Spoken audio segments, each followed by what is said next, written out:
culture in a team doesn't happen by mistake. Culture is really, really critical to a well-performing team, and I think that was something that I learnt throughout my journey with preschools, was to actually invest so much in the culture of the team. Kia ora, welcome to Dealing Hope. In this episode, I am catching up with a very good friend, Keryn McCutcheon. Keryn is a leader who has had many different contexts and experiences for leadership. And in this particular discussion, we are focusing on her current role as the General Manager for ADRA New Zealand. ADRA is the Adventist Development and Relief Agency, and you'll hear a lot about that from her. She is an excellent communicator, great at creative leadership, and I'm sure you'll be blessed by this conversation with Keryn McCutcheon. Keryn, so glad you can join me for Dealing Hope. Thank you for doing this. How are you doing? I'm good, thanks, Eddie, and thanks for the opportunity to have a conversation. It's always great to talk about where ministry is working in New Zealand. Yeah, absolutely. And you say New Zealand, and I really have always considered you to be someone who loves New Zealand, is committed to New Zealand, and has very much been in your ministry life about not to be too parochial, but yeah, you're keen on Kiwi things and beyond, of course. So why is that? Where does that come from? There's the obvious reasons, but there are other reasons why you're a Kiwi at heart. Where does it come from? Well, I suppose I'm grown up in New Zealand all of my life, and been involved in the same local church for as long as I can remember. And I suppose being around some really powerfully humble but spirit-led ministry leaders over the last X amount of years has given me a passion for helping and being relevant in our communities. And I suppose, being a Kiwi, it's good to be able to be relevant in our Kiwi context. So I'm grateful for the leaders that have kind of instilled a passion for ministry in me over the years. And I have seen that over the years. And I think it was at the local church, at Papatoetoe Church, where I first met you and saw you in ministry. And there's so much that you've done. I think we served on the board there for a period of time. But if I were to pick on one area as an example, what you did with children's ministries, the creativity there with the hallway and all the rooms and everything that was done there. But one thing that jumps out to me right now is was it the light parties around Halloween? What was that about again? Yeah, well, we jumped on the bandwagon when we were doing children and family ministries to provide an alternative in the early days for Halloween. Obviously, we've been inundated now with the American tradition, and it's just doesn't fit well with our Christian ethics and Christian values. And so we did partner with a lot of other churches, not only Adventist churches, but other churches, to provide an alternative of fun that was to bring hope and light and brightness rather than dark and gloom and kind of the evil stuff that Halloween stands for. So those were a bit of fun back in the day. Yeah, I remember that. And then you've had quite an involvement also in preschool education and the Footsteps organization and others that you've been involved with. That really, I felt, stepped you into another journey of leadership, and you as a leader discovering other things about, I guess, the gifts that God has given you in that area. If you were to think of some of the learnings you've had as a leader growing in leadership around that period of time, what would be some of the things you've taken from that life to where you are now? Well, I suppose one of the biggest things is, yes, I was involved in early education, but I'm not a teacher. I've never been a teacher, and I have always said that teaching is a gift, God-given gift, and I don't have that gift when it comes to children, but I love children. But I think the leadership lesson that I learned the strongest was that the more you can invest in the well-being of your team, The more you can actually value your team members, your leaders that you're actually leading, the more you can help them to find their gifts and their passions and their areas of strength, then the stronger the team will be. And culture in a team doesn't happen by mistake. Culture is really, really critical to a well-performing team. And I think that was something that I learned throughout my journey with preschools, was to actually invest so much in the culture of the team. And then you have a thriving kind of environment and everyone loves to learn. So that translates to any team that you're leading. The more you can invest in the team members, the more effective you're going to be together. And then it just brings joy to being a part of a great team. So true what you say about culture. And I've seen you go the extra mile when it comes to even the little details of making something special for your staff or the event or whatever it is. So I'm going to ask you for some advice for leaders like myself who are not the creative types, and you have that gift. If there was something you may have always wanted to tell us leaders who are not as creative, of how to think a bit more creatively so we can just give that extra touch that is personal and means, gives that meaning that we would like to share as leaders, but doesn't always come through, what would that advice be?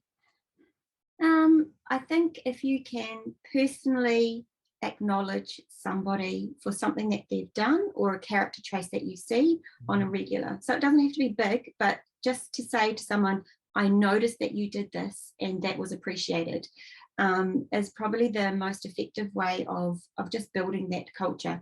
But then the other thing I'd say as a leadership tip was, if you're not strong in this, find someone around you who is creative and who would love to actually be part of doing some appreciation for your team and grow your team in that way, augment your own, maybe not weaknesses, but maybe things that you're not strong in, by bringing strong people onto the team. But there is nothing, I suppose, that doesn't fill a team member's heart as much as a leader who actually noticed something. And it can be really tiny, but yeah, just that noticing. We all want to be known and we all want to be appreciated. Thank you. That is a real takeaway right there. Yeah, it does go. And I think about when that's been done to me by someone that's leading me, and you notice that. In fact, I have a little note in my wallet that I carry around. I don't know who wrote it. I just left it on my desk. But yeah, it's just a small little card, and it was just a kind sentiment. And yeah, it does lift you. Let me switch to your current life and leadership in ADRA. Let me say this hasn't happened out of the blue, because you've had an extended involvement with ADRA personally as a family. And for those who don't know you, it would be great for you just to share a little bit about your involvement with ADRA over the years. Yeah, well, I suppose it started as a church. Obviously, our church family was committed to ADRA, and we'd often have offerings that ADRA has and stories about things going on. But then I suppose our church decided to work with ADRA in Cambodia and adopt a village there. This was back a few years ago. And so that was one of the catalysts for my passion for ADRA. Before that, though, our church had been very instrumental in developing the ADRA Run, which was a fundraising event. That was back in 2000. And so I wasn't involved from the beginning, but got involved pretty soon, after that, and actually was volunteering, and then actually supported the team by helping to run some of the elements of that event. And so I suppose that's where I started developing a bit more of a passion for the work. You get to see some of the work that ADRA does.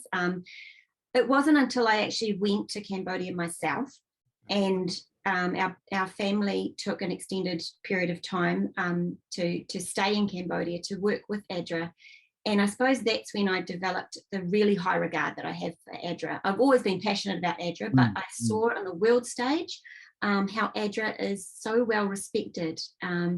And not only are they working effectively, but they are punching above their weight, so to speak. Like we always think of ADRA as being here and the World Vision's up here because they've got so much more capacity. But in Cambodia, for example, World Vision is knocking on ADRA's door because ADRA has the infrastructure and is rolling out effective projects and community programs that World Vision comes alongside and supports. So I really did develop a real admiration for ADRA's network worldwide, for the strength and depth of their development work. And so over the last few years, I've volunteered in a number of different ways. I've done some of the cycling events to raise money for ADRA because I'm passionate about it. I've baked cookies to raise money for ADRA. I've done lots of things, and so has my family. Got along behind because we really do want to be part of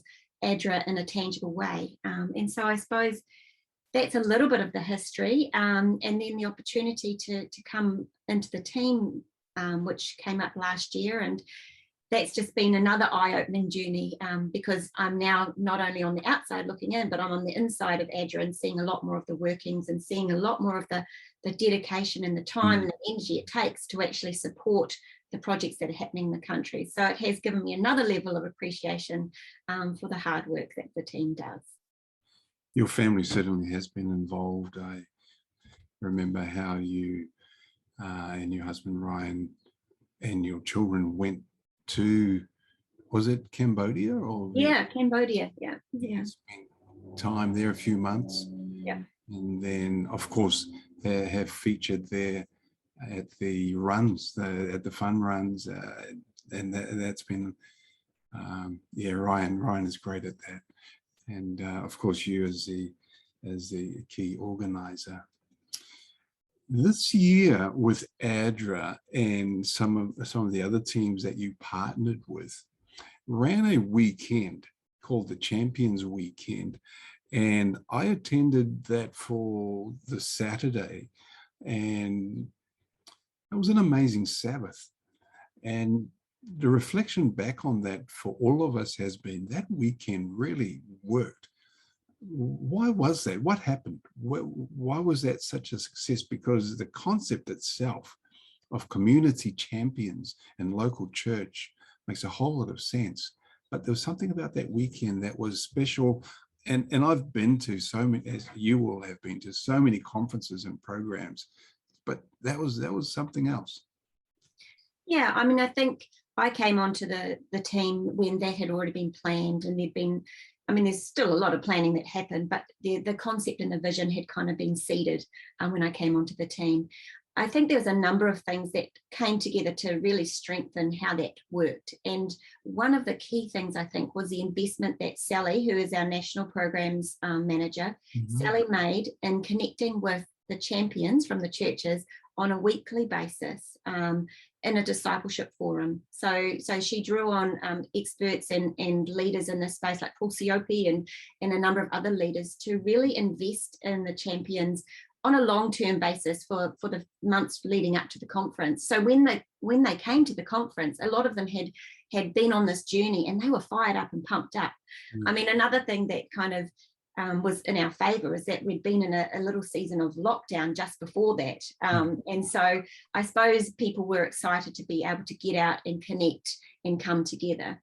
But I suppose the one thing that was truly the connector was just the passion and the fire and the spirit kind of led heart that everyone had for community. And so it was just really heartening to see everyone would come together and they'd be sharing their stories and they'd be getting inspired by each other. And it's kind of like the energy just multiplied because people came passionate. They weren't coming to be inspired, they'd already been inspired, and they were coming to share their stories and continue to be equipped. And so I think that's a key. When we had so many people who have one heart and one mind, like in the early church, it says when we're one of accord, the Holy Spirit's poured out. And I really think that was a key there. And we had a number of people speaking from up and down the country, sharing what they've been doing, and just the stories were powerful. And I think that's the key to it, when the Holy Spirit kind of speaks through people's stories and connects it with the wider story. It just fired everybody up. And that connection of local leaders telling their stories, I know the word is overused, but ordinary people, just people just like you and me. They're just out there in the churches. They come together and they're fired up and they really want to serve.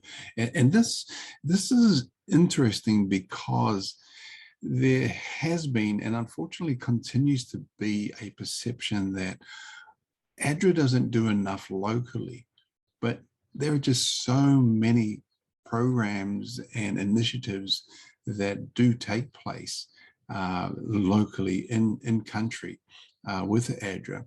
And I'd just love for you to just share what's being done in that area, and maybe some of the thinking you have to see that continue to grow and develop, and how we can be involved. Yeah, good question, Eddie. I suppose, when people think of ADRA, they possibly have a vision of a team, a big team, or a number of different locations around New Zealand. In reality, our team is very small, and so we actually don't have the capacity to be out there doing all the things. And so that's where the vision that was developed a few years ago under Denison and previous leadership, was to actually partner with local churches on a really strong relationship to actually help local churches be present in their communities. And so I suppose that's how ADRA has built the model. We can't be doing things. We don't have the relationships with the communities that church members have, and that churches, are positioned in a beautiful space in the community to be relevant and to be present. And so the model has become that we are there to support local visions in the community and equip them and support them with funding, support them with resources, support them with coaching, to really try and help them to be able to deliver. And I suppose that's the model that we're really trying to work for. And when we have worked that model well, we've got stories coming out of different churches who might have been ministering in their community for 10 years or more through ADRA support, working with homeless or working with people that are struggling, providing soup kitchens or providing mentoring in different ways, lots of different kind of things. And I think that's the vision that we have for local New Zealand. It's interesting that at New Zealand as a first world country, and we do see that we have a massive poverty, and the gap is widening, unfortunately. But it is actually a lot harder to deliver things in our context than it is internationally. When you think, we can send somebody into a community and they can do some community assessment very cheaply, whereas in New Zealand it takes a lot more resource to actually attract and find out things in the community because of just the Western culture that we have. So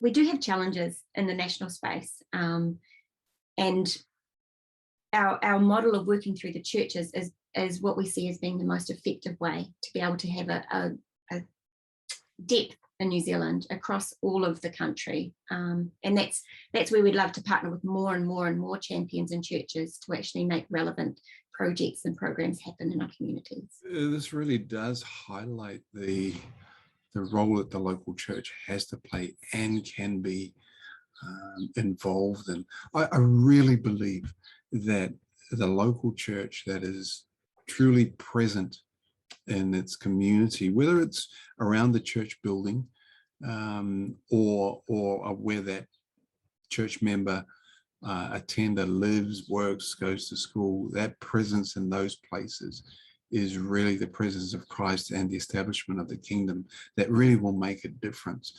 And it is a shift that partners with other things we do as a church, whether it's education or preaching, whatever it may be, but just so important that there is a rooted presence in a place that is known, appreciated, trusted, safe, and consistent.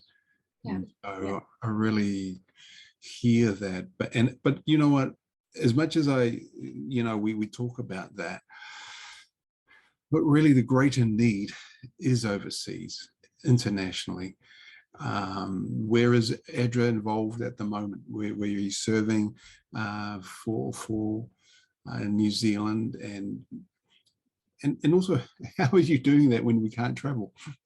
Yeah, well, I just want to echo your local church. I mean, I suppose I caught that vision years ago when I was working for, in ministry at local church, and really had it inspired in me that the local church, when done right, when done well, when in a healthy space, the local church is truly the hope of the world.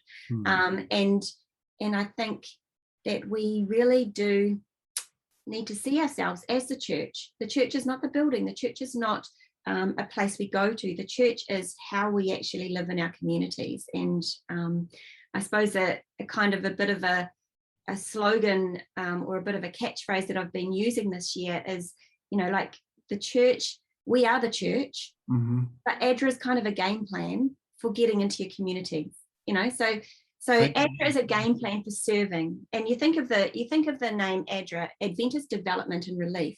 It's exactly what Christ did. He went into communities, he relieved the immediate suffering, he healed, or he took time to show compassion, or he took time to notice. So he went in and relieved, and then he called to development and said, hey, we're not going to leave this place as it is. We're going to teach people how to do life in a better way. And so I really do see that that's a game plan as church members that we can enact in our communities. When you talk about international space, the exciting thing that ADRA's walked into as of 1st of July this year is called a negotiated partnership. And so that's a 5-year with right of renewal, hopefully, 5-year long-term development plan. And with development, it is a slow, long haul. It's not a quick fix. You think about behavior change, you think about helping people develop new habits, you think about helping people develop skills and livelihoods. It doesn't happen like that. It is a slow walking this journey with people. So we've walked into this negotiated partnerships, and we're going to be working in Papua New Guinea, Vanuatu. We're going to be working in Timor-Leste and also in Myanmar.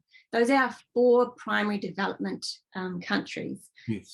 And we'll be doing water and sanitation and hygiene. We've got projects to help people with farming and getting produce to market. We've got empowerment for women. We don't realise it here in New Zealand, but in these countries, women actually still have a lot less opportunities than men, and there's a lot of problems that they run into. So we really want to empower our young women.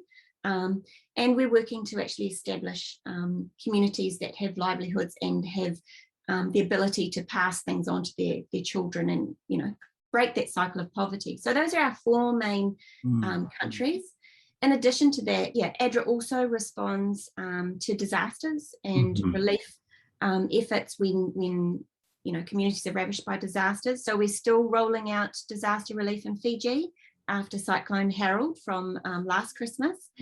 So there's a project there to support them. We're also supporting COVID response in Fiji and also Papua New Guinea and some other places. And there are also other responses that we are not heading, but we're able to support with financial contributions because of the donations from our supporters in other parts of the world, thanks to the ADRA network internationally that are working against disasters. Yeah.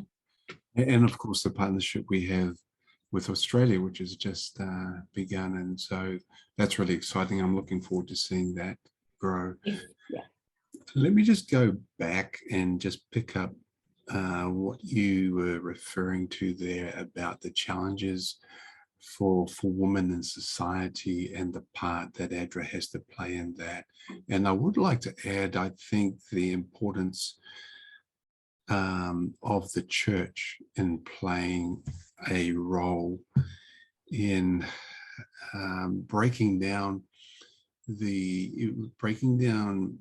systems and structures that are heavily patriarchal to the extent where those structures are abusive of women or not allowing women to be in the rightful role and place that God has created them to be. And so I just wanted to reflect on that, because it was so important that you mentioned it. But I also want to say that as a challenge also to myself, as well as to those who are joining us in this conversation, that we don't forget or let go of that important piece. So those there's two more things I wanted to pick up from you. Is just repeat those 4 countries for us again, please, so that we could. Yeah. Sure. So in the Pacific, we've got Papua New Guinea, yes, and Vanuatu as our main 2 target countries. Mm-hmm. And in Southeast Asia, we have Timor-Leste and Myanmar as our 2 focus countries there. So ADRA has committed to being present in the Pacific and Asia, and obviously we're still working in Fiji, and we've got projects in other parts as well, but those are our 4 main targeted countries for our development work. Thank you. Now, the other one I'd like to ask you about too, if you could just say it again, what's that tagline, that phrase that you've been using this year to explain the work of ADRA? Yeah, so my tagline is like, we are the church. Every church, local church, everyone is a church, but ADRA is the game plan for being involved in our communities. So Adventist, development and relief in action. And that's how we can be effective in our communities, whether it's just me with my neighbour, or whether it's me in my local church being relevant in my community, or whether it's just me watching out for people around me and offering hope and some support, walking the journey with people. Yes. So Adventist, development and relief in action. It's a game plan. It's a game plan. I really like that. I really do. So let's just expand that a little and get you to, if you were telling the story of ADRA, what would that sound like? What would that be if I was to say, just, so what is ADRA? What is the narrative that makes ADRA what it is and what it's doing? Well, ADRA's purpose is to serve humanity so all may live as God intended. And so I suppose from that, we've also kind of identified that our main people that we are serving are the least of these. Jesus talked about the least of these, and they are people who have been marginalised because of poverty or because of poor access to education or whatever it may be. And so ADRA really wants to be effective in communities where those people have been identified and come alongside them. ADRA's journey is not about coming in to provide and walking away. ADRA's journey is coming alongside, supporting aspirations, supporting the values that people have, and really trying to help them become the people that they desire and God created them to be. Yes. So we really are trying to get away from the vision of, handout. We are the rescuer, but ADRA is very much like the partner. So partnership is a word that we've used a lot over the last year or 2 or 3 years. We really want to be the partner that comes in and walks the journey alongside. ADRA is, like I said, a game plan. It's a way of looking at the world and coming alongside your community to say, how could we not only relieve the heartache, but how can we develop people so that they can be thriving in the potential that God gave them? ADRA is, we're working here in New Zealand through our local church network, and we're working internationally through our partnerships in countries and through our network for international. We're in 113 or 15 countries, so it's a massive network. But I think at the heart of it is that desire to see people thriving in their God-given potential, their well-being. When we invest in their well-being, then they are actually able to be generous in their communities. They are able to teach other people. They are able to give back to their families. And so we've just been able to help them reach their potential, and then they are able to help others reach their potential. Yeah. So it's that circle of kind of generosity that we'd love to be partnering with. Such a different posture, coming alongside people and partnering with them. Keryn, thank you so much for joining me today on Dealing Hope. I wish you God's blessings and all the best for your leadership of ADRA New Zealand, and look forward to seeing what God will continue to do through you. Thank you, Pastor Eddie.